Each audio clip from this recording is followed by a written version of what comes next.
due date on the December 2nd, that's when that one will go in effect. So what was the old price? What was the old price?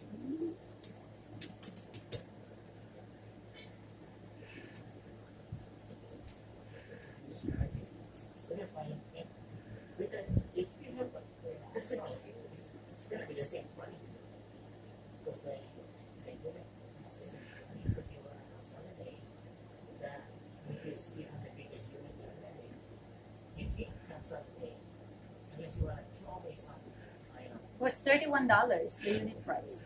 $31, and now it's 46. Okay, well, the 46, that's all together with the insurance. So how much is the plus increase? $3 rate increase. So now the unit price instead of 31 is 35 now. Plus the $10 insurance, so 46.65. but if you want to do, maybe you gotta drop it off. Everybody you gotta pay $10 insurance.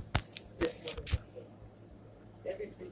That's almost $50, man. It went from like 30 to almost 50. So do I have a? You have up to December 2nd. Okay, well, are you gonna file this? Yeah, I'll put it on your